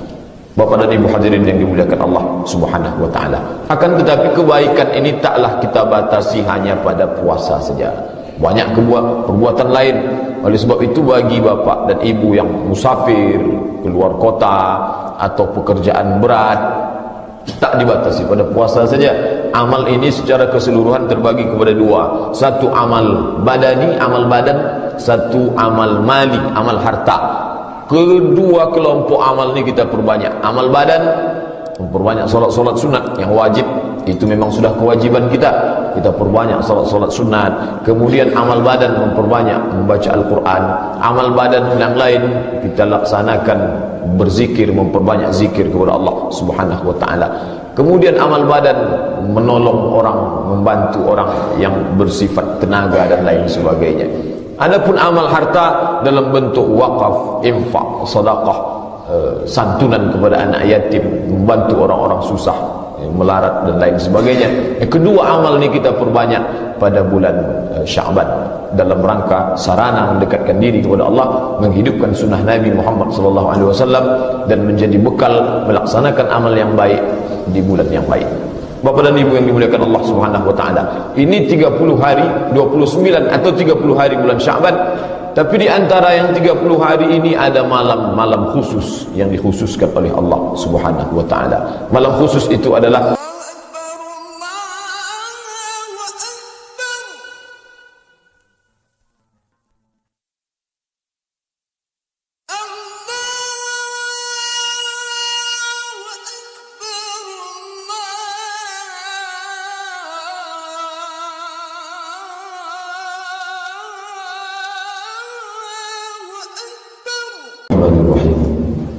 Assalamualaikum warahmatullahi wabarakatuh. Alhamdulillah, wassalatu wassalamu ala Rasulillah Sayyidina wa Maulana Muhammad ibn Abdullah wa ala alihi wa sahbihi wa man tabi'ahum wa wala. Subhanaka la ilma lana illa ma 'allamtana innaka antal alimul hakim. Rabbi shrah li sadri wa yassir li amri wahlul 'uqdatam min lisani yafqahu qawli. Bapak, ibu-ibu, hadirin hadirat, orang tua saya, alim ulama cerdik pandai, tak dapat saya sebut satu persatu. Yang besar tak disebut gelar, yang kecil tak disebut nama. InsyaAllah kita ni semua hamba-hamba yang dimuliakan Allah Subhanahu wa ta'ala. Amin ya rabbal alamin. Bapak, ibu-ibu yang dimuliakan Allah, bersyukur kita kepada Allah, subuh hari ini kita masih diberikan Allah Subhanahu wa ta'ala kehidupan, diberinya kesehatan, dan yang paling besar daripada itu adalah diberinya nikmat istiqamah iman dan Islam. Sehingga ketika orang lain pada saat libur ini tidur pagi, menghabiskan waktu pada hal-hal yang tak dapat menyelamatkan di hadapan Allah Subhanahu wa ta'ala, kita ringan kaki melangkah ke rumah Allah, mengkaji hadis-hadis Rasulullah. Salat subuh berjamaah, man salat subha fi jama'atin, siapa yang salat subuh berjamaah, faka'annama qama al-laila kullah, seakan-akan melaksanakan qiyamul lail. Bersyukur kita kepada Allah dengan mengucapkan alhamdulillahirabbil alamin. Mudah-mudahan kita mendapatkan janji Allah dalam Al-Quran, la in syakartum la azidannakum. Kalau kamu bersyukur kata Allah, maka akan aku tambah nikmatku padamu. Kemudian berselawat kepada Rasulullah SAW dengan mengucapkan Allahumma shalli ala sayyidina Muhammad wa ala ali Muhammad. Atau dalam bentuk lain, Allahumma shalli ala sayyidina Muhammadin nabiyil ummi wa ala alihi wa sahbihi wasallim. Mudah-mudahan dengan memperbanyak salawat dalam kehidupan ini kita selalu diberikan istiqamah, dan ketika kita mati mendapat husnul khatimah, dan ketika menghadap Allah nanti kita mendapatkan syafaat kubra insyaallah. Amin ya rabbal alamin. Bapak-bapak, ibu-ibu yang dimuliakan Allah, subuh ini kita sudah sampai pada tanggal 3 Sya'ban. Lalu subuh ini kita akan mengkaji hadis-hadis yang berkaitan dengan bulan Sya'ban. Sya'ban terdiri dari 3 huruf, akar katanya 3 huruf, shin, ain, ba. Ada beberapa kata yang diambil dari 3 huruf ini. Sya'bun, Sya'ban, Syu'batun. Sya'bun artinya suku, masyarakat. Seorang laki-laki menikah dengan perempuan, lalu punya anak, anaknya menikah dengan orang lain, lalu punya cucu. Dari 1 menjadi 2, menjadi 3, menjadi 4, menjadi 5, bertebar banyak. Maka orang yang banyak ini disebut dengan sya'bun. Bentuk jamaknya syu'ubun. Kemudian kata yang diambil dari 3 huruf shin ain ba adalah syu'batun. Syu'batun artinya sebatang pohon kayu, lalu kemudian mengeluarkan cabang-cabang, mengeluarkan ranting-ranting, daun yang banyak. Cabang yang keluar dari batang itu disebut dengan syu'batun. Apa kaitannya dengan bulan Sya'ban? Maka menurut ulama salah satu maknanya adalah tasya'abat fihil barakah.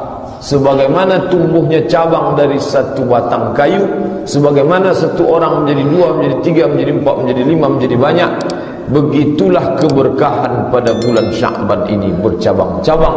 Begitulah banyaknya berkah pada bulan Sya'ban ini menjadi tersebar banyak. Jadi satu kata menjadi ranting, menjadi batang, menjadi cabang. Dari satu orang menjadi anak, menjadi cucu, menjadi menantu, menjadi masyarakat yang banyak. Begitulah keberkahan di bulan ini, demikian banyaknya. Hadis pertama disebutkan dalam kitab Sunan Nasa'i. Datanglah seorang sahabat Nabi bernama Usamah bin Zaid radhiyallahu anhu, datang menemui Nabi sallallahu alaihi wasallam. Lalu dia berkata kepada Nabi, "Ya Rasulullah, lam araka tasumu syahran minasy-syuhur ma tasumu fi Sya'ban." Wahai Rasulullah, saya tak pernah menengok engkau berpuasa di bulan-bulan lain sebanyak di bulan Sya'ban. Ada apa gerangan? Mengapa puasamu di bulan Sya'ban ini begitu banyak ya Rasulullah? Apa jawab Rasulullah SAW? Zaka syahrun yaghfulun nas anhu. Itulah bulan yang banyak dilupakan orang. Baina Rajab wa Ramadan. Bulan itu terletak di antara bulan Rajab dan bulan Ramadan. Banyak orang lupa. Bulan Rajab bulan haram, bulan Ramadan, bulan mulia. Lalu di antara bulan haram dan bulan mulia ini ada satu bulan yang banyak dilupakan orang, tapi Nabi Muhammad tak lupa kepada Allah Ta'ala. Di tempat posisi yang banyak terlupakan itu justru Nabi banyak berpuasa di sana.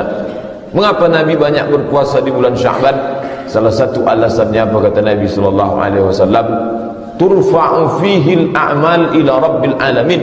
Pada bulan itu amal diangkat kepada Rabbil Alamin, Tuhan semesta alam, kepada Allah Subhanahu wa ta'ala. Amal kita ini ada amal harian, ada amal tahunan. Amal harian diangkat pada hari Kamis. Ketika Nabi ditanya, "Ya Rasulullah, mengapa engkau puasa hari Kamis?" Kata Nabi SAW, "Turfa'u fihi al-a'mal." Pada hari Kamis itu amal diangkat. "Wa uhibbu an turfa'a a'mali wa ana sha'im." Aku suka ketika amalku diangkat aku dalam keadaan berpuasa. Itu mingguan pada hari Kamis. Lalu ada tahunan 355 hari, maka Nabi berpuasa banyak di bulan Sya'ban. Salah satu alasannya Nabi sendiri menjawab ketika ditanya oleh Usamah bin Zaid. Kata Nabi SAW, turfa'u fihi al-a'mal.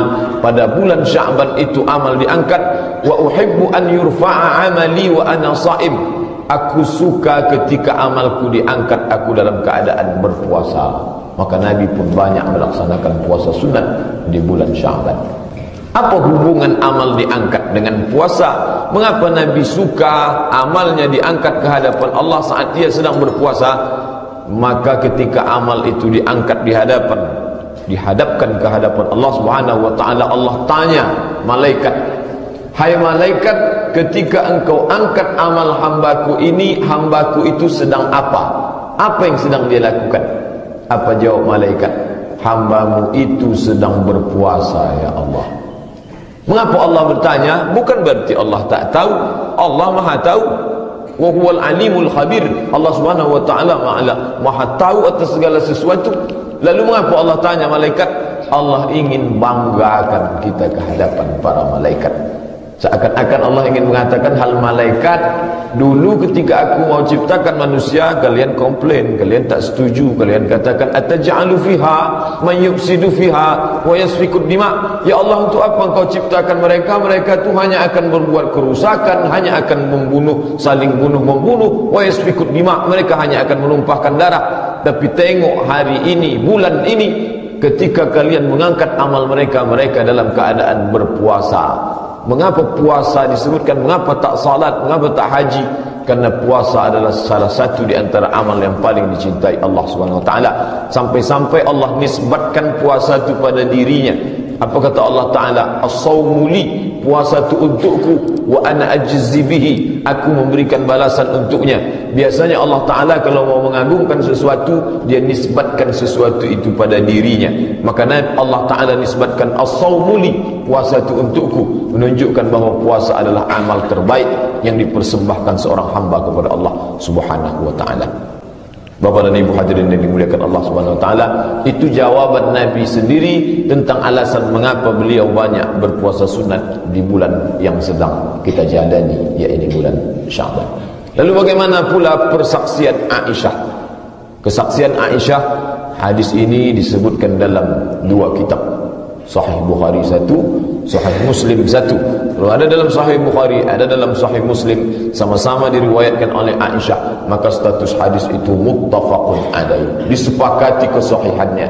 Tak lagi ada ikhtilaf di antara ulama. Bahkan di antara derajat hadis yang paling tinggi menurut Ahlus Sunnah wal Jamaah adalah hadis muttafaqun alaih. Apa kata Aisyah mengaku?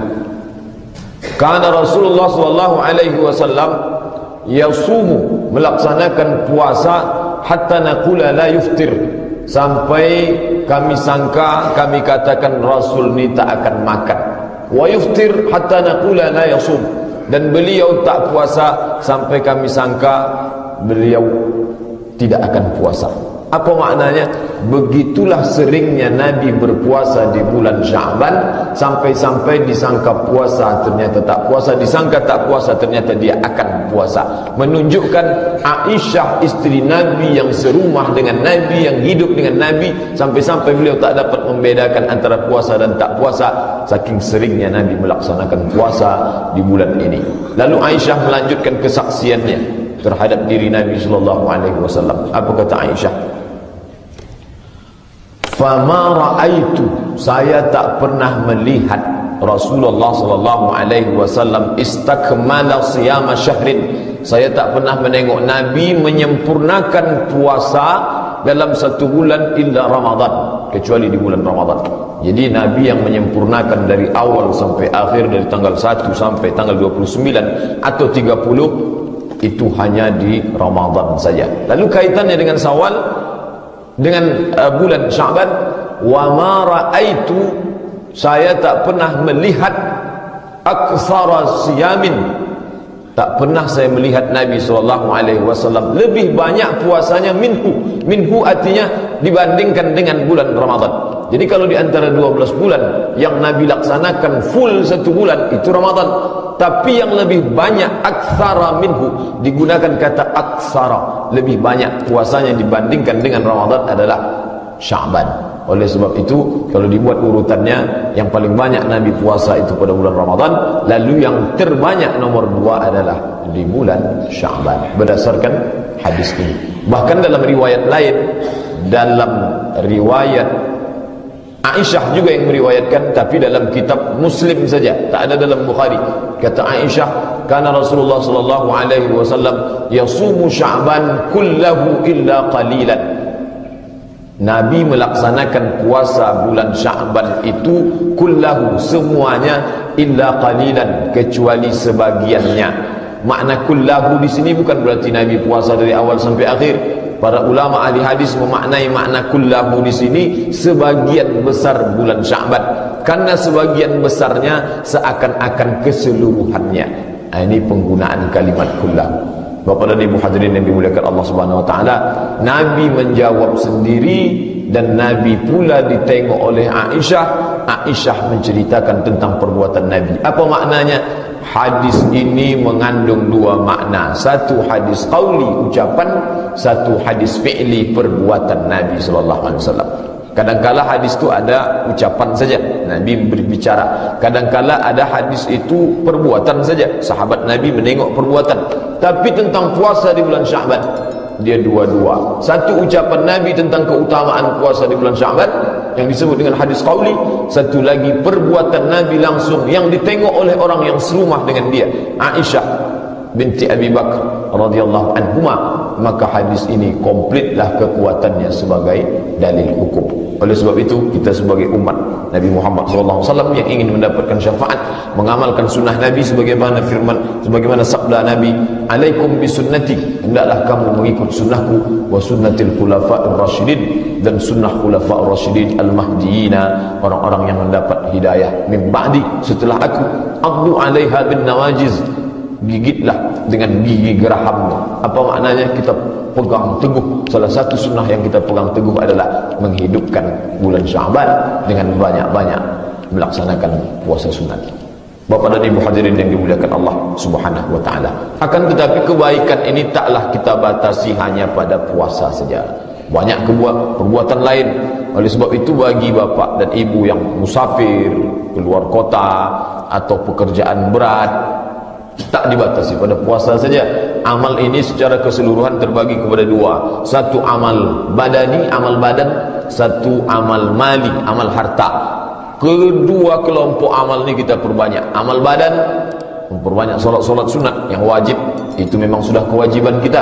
Kita perbanyak solat-solat sunat. Kemudian amal badan, memperbanyak membaca Al-Quran. Amal badan yang lain kita laksanakan berzikir, memperbanyak zikir kepada Allah Subhanahu wa taala. Kemudian amal badan, menolong orang, membantu orang yang bersifat tenaga dan lain sebagainya. Adapun amal harta dalam bentuk wakaf, infak, sedekah, santunan kepada anak yatim, membantu orang-orang susah, melarat dan lain sebagainya. Yang kedua, amal ni kita perbanyak pada bulan Sya'ban dalam rangka sarana mendekatkan diri kepada Allah, menghidupkan sunnah Nabi Muhammad SAW dan menjadi bekal melaksanakan amal yang baik di bulan yang baik. Bapak dan Ibu yang dimuliakan Allah Subhanahu wa taala, ini 30 hari, 29 atau 30 hari bulan Sya'ban. Tapi di antara yang 30 hari ini ada malam-malam khusus yang dikhususkan oleh Allah Subhanahu wa taala. Malam khusus itu adalah an-nisfu min Sya'ban. Nisfu artinya pertengahan. Sya'ban pertengahan bulan Sya'ban. Jadi di tengah bulan Sya'ban itu ada kekhususan yang diberikan Allah Subhanahu wa taala. Kebanyakan hadis-hadis keutamaan malam nisfu Sya'ban itu kalau tak hadis dhaif, hadisnya maudhu'. Maudhu' itu palsu, tak bisa dipakai sama sekali. Sebagian besarnya dhaif. Di antara hadis yang dhaif, misalnya Nabi sujud, lalu sujudnya sangat lama. Lama sekali sujudnya. Lalu Aisyah datang memegang ibu jari Nabi. Dia sangka Nabi itu sudah meninggal dunia, lalu dia gerakkan. Ternyata ketika Aisyah gerakkan, Nabi menggerakkan ibu jarinya. Oh, ternyata Nabi masih hidup. Setelah Nabi sujud, bangkit tahiyat, lalu Nabi salam. Setelah salam, Aisyah bertanya, mengapa lama sekali sujud? Maka Nabi balik bertanya, apa kamu tidak tahu ini malam nisfu Sya'ban? Allah Ta'ala memberikan ampunan. Hadis ini hadis dhaif. Sebagian ulama tak memakainya sebagai untuk dalil untuk beramal. Tapi sebagian ulama memakai hadis dhaif untuk fadail amal. Kalau cukup 5 syarat, kalau dia tidak bercerita tentang halal dan haram, kalau dia tidak bercerita tentang akidah, kalau dhaifnya tidak terlalu dhaif, tak sampai pada derajat dhaif jiddan, atau maknanya ada satu periwayatnya yang kadzab, pendusta, kemudian dia bernaung di bawah hadis sahih. Ini hadis ini dhaif, tapi ada hadis sahih yang menaunginya di atas. Ini bisa dijadikan dalil. Kemudian pula dia dipakai hanya untuk fadail a'mal, keutamaan amal. Nah, sekarang hadis ini dhaif. Apakah bisa kita jadikan sebagai dalil untuk beramal menghidupkan malam nisfu Sya'ban? Bisa. Mengapa? Karena cukup 5 syarat. Apa syarat yang 5 tadi? Sudah saya sebutkan, cukup 5-nya. Adakah hadis sahih yang menjadi naungan untuk beramal menghidupkan malam nisfu Sya'ban? Ada. Hadisnya disebutkan oleh Imam At-Tabrani, disebutkan juga dalam Sahih Ibn Hibban, statusnya hadis hasan sahih. Qala Rasulullah SAW, diriwayatkan dari sahabat Nabi bernama Mu'adz bin Jabal radhiyallahu anhu. Qala Rasulullah SAW, Rasulullah bersabda, kata Rasulullah, yattali'u Allah ala jami'i khalqihi lailatan nisfi min Sya'ban. Pada malam nisfu Sya'ban, Allah memperhatikan